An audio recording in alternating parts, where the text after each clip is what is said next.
welcome back to the current episode of Sippin' with Steven. And today, do I have a treat for everyone? My guest today is Melissa Riff, who has, without a doubt, the coolest job title in the bourbon industry.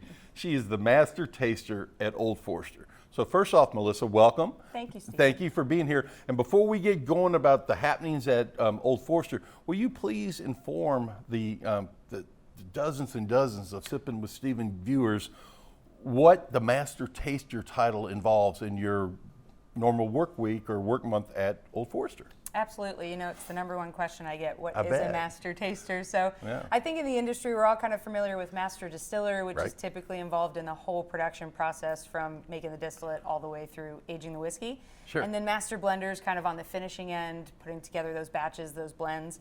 The master taster kind of sits as an apprentice almost to the Okay. master distiller, master blender, and really, again, working on those finished goods, kind of collaborating with our research and development team, sensory teams, kind of putting together those premium expressions that we release distillery only, things like President's Choice, 117 series, birthday bourbon, the beloved. Well aware of those. I've stood in line on more than one occasion along with my cameraman. So we're very cognizant of the premium releases, which brings me to the distillery itself. One of my absolute favorites and a must visit for folks that are on the Kentucky Bourbon Trail. And the thing that stuck out to me, and I was hoping you might be able to elaborate on a little bit, was the fact that you all have a cooperage inside the distillery. So cool, because it's so much of the flavor comes out of those barrels and how you make the barrels, the charring process, and there's a key component of education that goes on there. And I was hoping you might expand a little bit about when patrons come through, what exactly they experience on the cooperage side of the distillery. Yeah, our distillery experience on Whiskey Row, part of the Kentucky Bourbon Trail, is such an awesome kind of checks all boxes for our consumers who want to come learn about bourbon production.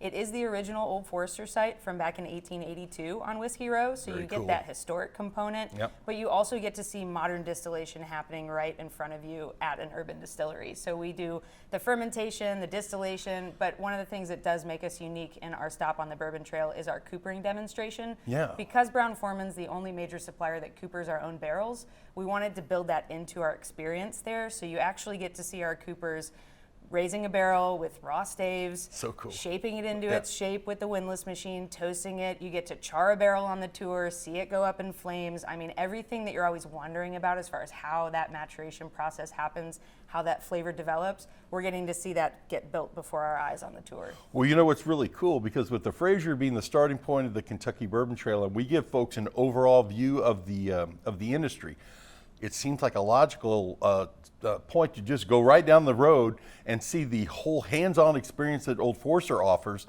as a nice kickoff for your first day on the Bourbon Trail. Absolutely. Now, that is absolutely fantastic. And by no means is that the only reason to go to Old Forester. The gift shop is fantastic. The people are terrific. I would just highly recommend folks book their tours ahead of time when at all possible, so they Yes. don't run into the habit of coming in, especially on the weekends, and having it be booked and not being able to get in. Yes. So I would say that. Now, with that being said, is there anything else that folks can look forward to, either via your website or going to the distillery on an ongoing basis? Yeah, so we have our premium series, like I mentioned before, the 117 series, which is really tied to our home place on Whiskey Row. Special experimental expressions that we put out a couple of times a year with 117. President's Choice, which we put out a couple of times a year, which is our higher age single barrels selected by the president of the company historically. And then, of course, the birthday bourbon every September on George Garvin Brown's birthday, our founder. We release that kind of our version of a vintage birthday bourbon, Yeah. and that is obviously probably our most highly sought after release. But all year round, we have these kind of dropping at our distillery. So join our email list, check our website, drop by the distillery. Even if you're not on a tour, you might happen upon a day that we're releasing, or grab a drink at George's and enjoy your time there. That's a great thing, a drink at George's, because sometimes when people do say they don't plan ahead and they don't book something, but they want to check something out, that is another option for folks. It is. We offer cocktails, we have flights, neat pours. If you do want to try our product, George's is an option. It's a great ambiance. Our bartenders are phenomenal, so I highly recommend it. Terrific, and that is a great transition. Another Sippin' with Steven staple is we take guests such as yourself, who are now friends of mine, and we get them to put their information into a cocktail utilizing one of their products. And I've looked over here and I see the 1897, which is the Whiskey Row edition of of your all's Bottled and Bond. And could you, you've told me we're going to be doing a Gold Rush. So if you could tell me a little bit about why you chose this particular expression and a little bit how it ties into the cocktail, we can go about telling folks how to make it and how to add that to their repertoire if they're entertaining at home. Yeah, so a Gold Rush is considered a classic cocktail. It's actually a bit of a modern innovation on cocktail making, but it's really easy because it has simple ingredients. I chose the Bottled and Bond because of our Whiskey Row series. It's 100 proof, which is a great proof for mixing. Yeah. I know a lot of people these days in bourbon are into really high proofs, sipping cast strength, neat, maybe on the rocks.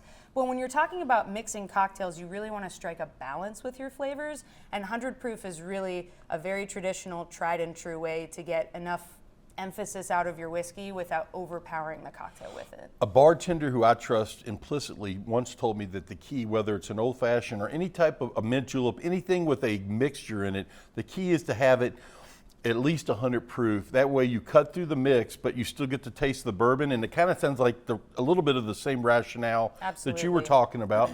Okay. So we see these two great cocktails here. Yes. One for you, one for me.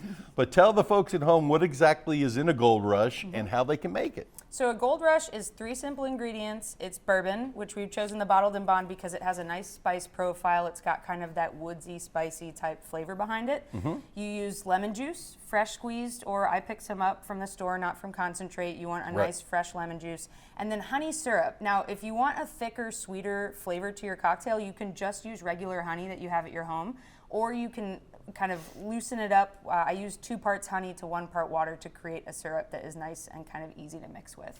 So honey, lemon juice, bourbon, that's all. And I will tell folks, as always, when this particular episode is released, we will have the recipe on there, not only on how to make the cocktail, but we'll also have a link to the Old Forester webpage, and so people can check out everything that Melissa has talked about. So very easy cocktail. Well, then the next thing that we're going to do, I'm going to give this that you made and you are being kind enough to share with me. In a Sippin' with Stephen tradition, we are going to do a toast to Old Forester, to the Fraser, which is the official start of the Kentucky Bourbon Trail, to folks that love bourbon in general. We're going to lift a glass. We're going to say cheers. We're going to try this. That is fantastic. Oh, yes, indeed. Thank you so much, Melissa. You are welcome back here anytime, my friend. Thanks, Stephen. Happy to be here.